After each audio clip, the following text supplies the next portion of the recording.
Nah, baik, syukran jazakallahu khair. Dan selanjutnya, ya Ustadz, kapan dan bagaimana sujud sahwi yang benar, dan bagaimana jika ketika kita lupa melakukannya dan ingatnya setelah sholat?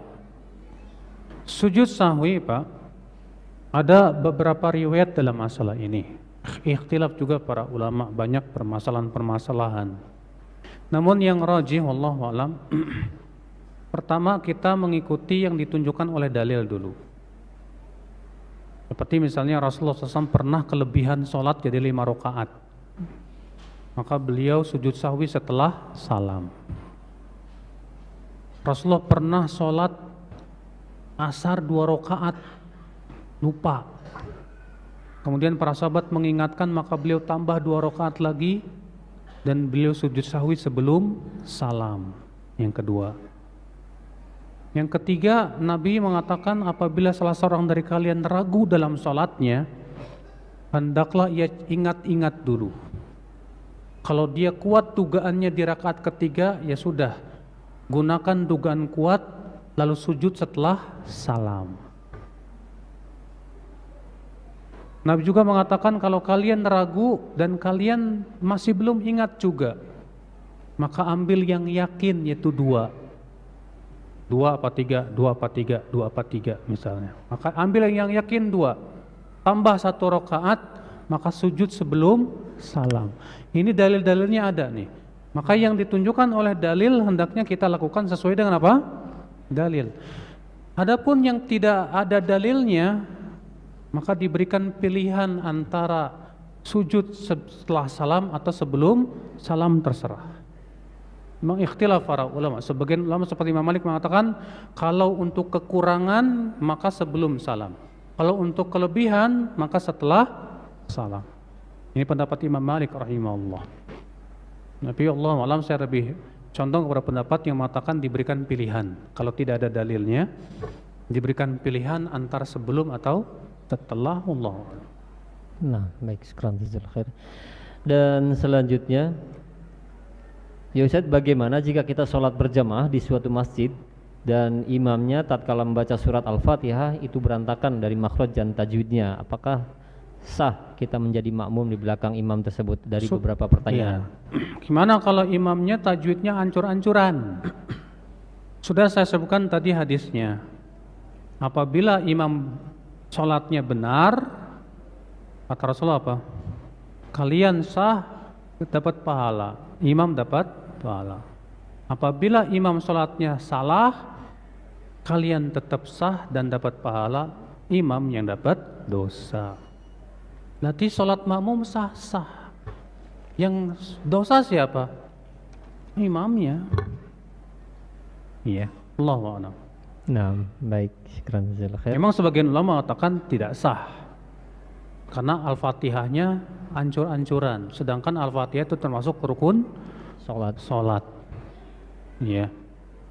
Namun sebagian ulama mengatakan tetap sah karena kesalahan imam tidak berpengaruh kepada apa? Makmum.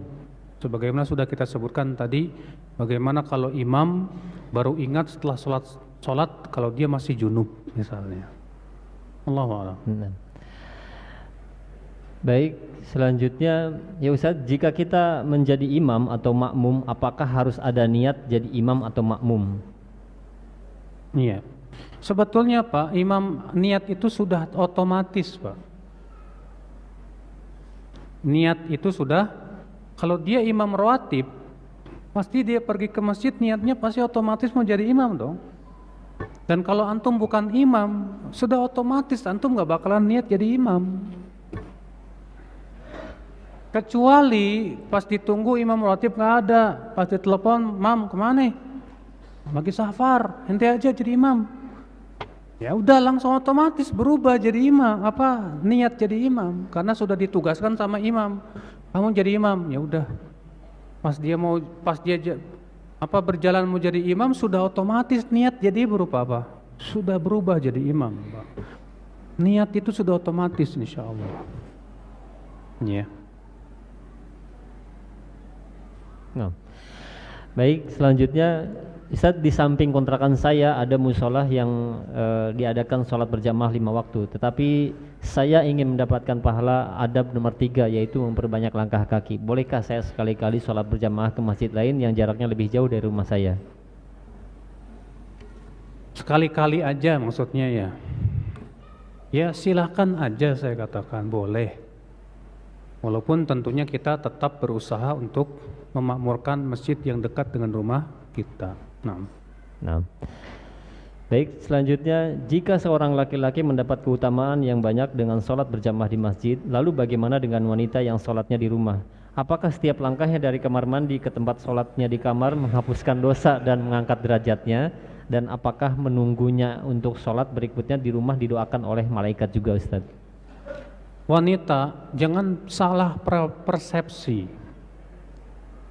Ketika mendengar keutamaan jalan kaki ke masjid, berarti kita nggak dapat.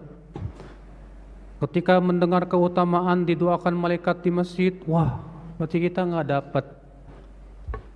Kita katakan, hai wanita, untuk kamu beda dengan laki-laki. Keutamaan itu yang disebutkan untuk laki-laki, ya. Kalau dia sholat di masjid itu lebih utama buat laki-laki. Adapun wanita, karena ada dalilnya langsung dari Rasulullah bahwa rumah mereka lebih baik buat mereka, maka bagi kamu lebih utama di mana? Di masjid. Nanti kami nggak dapat dong keutamaan jalan kaki. Walaupun nggak dapat, tapi tetap sholatnya lebih besar pahalanya di rumah bagi wanita. Iya. Maka dari itu kewajiban wanita pertama yakini bahwa sabda Rasulullah itu benar. Yang kedua, ini kasih sayang Allah kepada para wanita. Tanpa harus bersusah payah, ternyata dapat pahala yang lebih besar. Ya. Maka kalau ada dua wanita, yang satu jalan kaki capek ke masjid, yang satu di rumah, mana yang lebih besar pahalanya? Yang di rumah. Alhamdulillah kan, rahmat dan kasih sayang Allah kepada para wanita.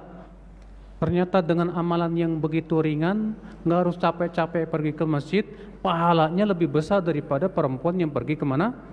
Ke masjid. Alhamdulillah, bersyukur dong sama Allah.